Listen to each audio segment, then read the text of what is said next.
ఈ నెల 6న AP Congress committee అధ్యక్షులు షర్మిల చిత్తూరు జిల్లా పలమనేరులో పర్యటిస్తారని కాంగ్రెస్ రాష్ట్ర అధికార ప్రతినిధి బీవీఎం శివశంకర్ తెలిపారు. పర్యటన విజయవంతం చేయాలని పార్టీ నాయకులకు సూచించారు. పేదల వలసల నివారణ కోసం ఏర్పాటు చేసిన పథకంలో పేరు మహాత్మాగాంధీ పేరు తీసేయడం సిగ్గుచేటని విమర్శించారు. భారత్లో అన్ని పథకాలకు పేర్లు తీసేసి మోదీ పేరు పెడితే సరిపోతుందంటున్న కాంగ్రెస్ రాష్ట్ర అధికార ప్రతినిధి శివశంకర్తో మా special correspondent Shivakumar face to face. Welcome to YK TV. నేను శివకుమార్. చూసుకున్నట్లయితే 6వ తేదీ చిత్తూరు జిల్లాకు సంబంధించి పిసిసి అధ్యక్షురాలు షర్మిల గారి పర్యటన మనకు తెలిసింది. మరి దీనిలో భాగంగానే అసలు ఆమె ఇక్కడ రాబోయే తరుణంలో ఇక్కడ వచ్చి ఏం చేయబోతున్నారు, అసలు ఇక్కడ సంబంధించిన షెడ్యూల్ ఏ విధంగా ఉంది, అనేక అంశాలపైన మనతో మాట్లాడడానికి మన రాష్ట్ర అధికార ప్రతినిధి శివశంకర్ గారు మనతో ఉన్నారు. అలాగే ఆయన టీం ఉంది. బ్రదర్ చెప్పండి, షర్మిల గారు పాలన రాబోతున్న తరుణంలో ఇక్కడ ఏర్పాట్లు ఏ విధంగా చేస్తున్నారు, ఏ కార్యక్రమాలు చేయబోతున్నారు? షర్మిలమ్మ రావడం అంటేనే పండగ. అది ఆటోమేటిక్ గా ఆ వైబ్రేషన్స్ అలా స్టార్ట్ అయిపోతాయి. ఇంకా మేము ఏర్పాట్లు అవి ఇవి అంటే ఇంకా రాజన్న బిడ్డ వస్తా ఉందంటే ఎవరైనా ఈ ప్రపంచంలో ఎవరైనా ఏమైనా అంగీకరిస్తారు. ఆమెకి శత్రువులు అంటూ ఎవరు లేరు. తప్పకుండా ప్రతి ఒక్కరూ ఆమె అంటే ఇష్టపడే వ్యక్తులే. అది ఏ పార్టీ వాళ్ళని అయిపోయి ఆమె అంటే అందరికీ వచ్చేసి, ఎందుకంటే అలాంటి నోటు దురుసు లేదు, అలాంటి చెడ్డ పేరు తీసుకుంది ఎప్పుడు లేదు. ఆ అమ్మ నమ్మకానికి ప్రతిరూపం ఆ అమ్మ. కాబట్టి తప్పకుండా వచ్చేసి షర్మిలమ్మ వస్తా ఉంది అంటే అందరికీ పండగే. ఇంకా ఆమె వచ్చినప్పుడు ఈ తొక్కిసలాట్లు తోపులాట్లు లేకుండా కొన్ని మేము చేసుకోవాల్సిన ఏర్పాట్లు ఏముండో అవి చేసుకోవాలంతే. కాబట్టి ఆయమ్మకంటూ కొంత అభిమానం ఉండారు. వైఎస్ రాజశేఖర రెడ్డి గారికి అభిమానించే ప్రతి ఒక్కరూ షర్మిలమ్మ గారిని అభిమానించే వాళ్ళే. వైఎస్ రాజశేఖర రెడ్డి గారు వస్తే ఏ విధంగా హడావిడో అంత గొప్పగా హడావిడి వచ్చేసిందన మేడం వస్తూ ఉంటుంది.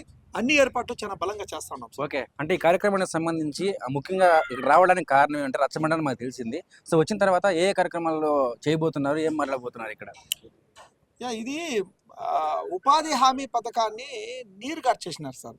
ఇదేమి అంటే వచ్చేసి 125 రోజుల పని అని చెప్పి చెప్తా ఉన్నారు, కానీ ఇది 125 రోజుల పని కల్పిస్తూ ఉండలేదు, ఏమి లేదు, బోర్డులకే పరిమితం అయిపోయింది.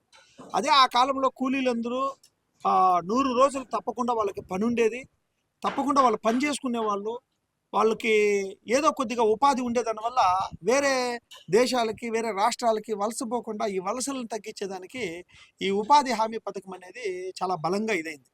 ఈ ఉపాధి హామీ పథకంలో 1000 ఎకరాలు ఉండే భూమి ఉండే ఆయన వచ్చినా కానీ ఆయనకి ఇది వర్తిస్తుందంటే 1000 ఎకరాలు ఉన్నా కానీ నేను పని చేస్తానంటే తప్పకుండా ఆయనకి ఇవ్వాలి. అంటే ఆయన లేబర్గా నేను వచ్చేసి పని చేస్తాను అని ఒప్పుకుంటే 1000 ఎకరాలు ఉన్నాయి, 100 ఎకరాలు ఉన్నాయి, ఆయనకి తప్పకుండా ఈ చట్టంలో వచ్చేసిందన ఆయనకి ఇది ఉంటుంది. ఒక చట్టంలో ఒకసారి ఇచ్చేసిన తర్వాత ఆ చట్టాన్నే మార్చేస్తూ ఉంటారు వీళ్ళు, రాజ్యాంగాన్ని మార్చేసేకే చూస్తూ ఉంటారు. అట్లా తప్పకుండా ఒకసారి ఒక పేరు పెట్టి ఆ పథకాన్ని ఇచ్చేసినప్పుడు ఆ పథకాన్ని నీరు గారుస్తూ ఉంటారు వీళ్ళు. కాబట్టి దీనివల్ల చాలా బలమైన యుద్ధమే స్టార్ట్ అయింది. రాష్ట్ర వ్యాప్తంగా ప్రజలందరూ ఈ 3 రోజులకి షర్మిలమ్మ గారు పాతా ఉంటే జన సంద్రాన్ని చూసి మాకే సంతోషం అయిపోతా ఉంది. కొన్ని వేల మంది వచ్చేసి ఆయన వెనకాల అడుగుల్లో ఒక అడుగులు వేస్తూ ఉంటారు. అంటే దాన్ని బట్టే అర్థం చేసుకోవచ్చు కూలీల్లో ఎంత కడుపు మంట స్టార్ట్ అయింది అని. కూలీల్లో వాళ్ళు చేసుకునే దానికి కూడా ఒక వెసులుబాటు లేకుండా చేసినారు.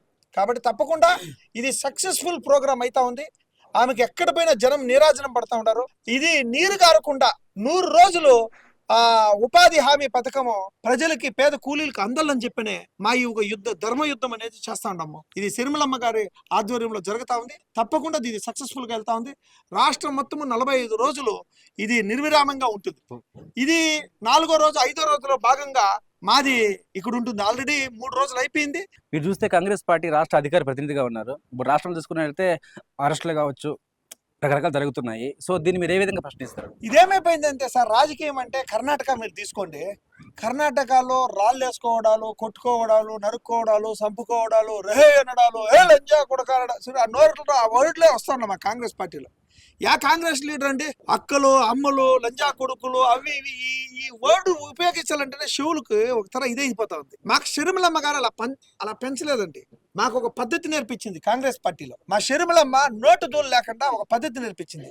ఎక్కడ చూడు ఏంది రాష్ట్రం అంతా వీళ్ళు సొల్లు కబుర్లు చూసుకొని వీళ్ళు వాళ్ళ మీద రాయలేసుకోవడం, వాళ్ళు వీళ్ళ మీద రాయలేసుకోవడం, వీళ్ళు వాళ్ళకి నిప్పంచడం. వైఎస్ఆర్ జంక్షన్ ఇంకా 1 కిలోమీటర్ దూరమే ఈ నల్లగుట్లపల్లి. అందరూ యావత్ పలమనేరు ప్రజలే కాదు, చిత్తూరు జిల్లాలో ఉండే అందరూ ప్రజలు, పక్క నియోజకవర్గ ప్రజలందరూ ఇక్కడికి రావాలని చెప్పని, కార్యక్రమాన్ని విజయవంతం చేయాలని చెప్పి మనస్ఫూర్తిగా కోరుకుంటున్నాము. సిరిమలమ్మ గారితో డైరెక్ట్ గా మీరు మాట్లాడే అవకాశం ఉన్నది.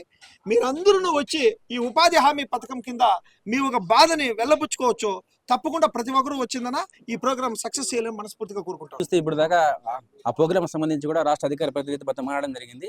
ఏదైతే ఈ ప్రోగ్రామ్ ఉంటుందో దాన్ని ఖచ్చితంగా సక్సెస్ చేయాలని చెప్పేసి కూడా చెప్పడం జరిగింది. మరి ముఖ్యంగా చూసుకున్నట్లయితే ఈ కార్యక్రమం యొక్క ముఖ్య ఉద్దేశం ఏంటంటే ఉపాధి హామీ పథకానికి సంబంధించి పేరు తీయడం పట్ల ఈ నిరసన కార్యక్రమం కూడా చేస్తున్నట్టు చెప్పడం జరిగింది. మరి ఏదేమైనా కానీ 6వ తేదీ సిరిమల గారి ప్రోగ్రామ్కి సంబంధించి అయితే ఎంతో ఆతృతగా కాంగ్రెస్ పార్టీ కార్యకర్తలు కావచ్చు, నాయకులు కావచ్చు ఇక్కడ పల్వేలు నియోజకవర్గంలో కెమెరామెన్ సీనుతో Shivakumar, YK TV, Chittoor district. Please subscribe to YK TV Network. Please subscribe to YK TV. Please watch YK News. Don't forget to subscribe YK News channel.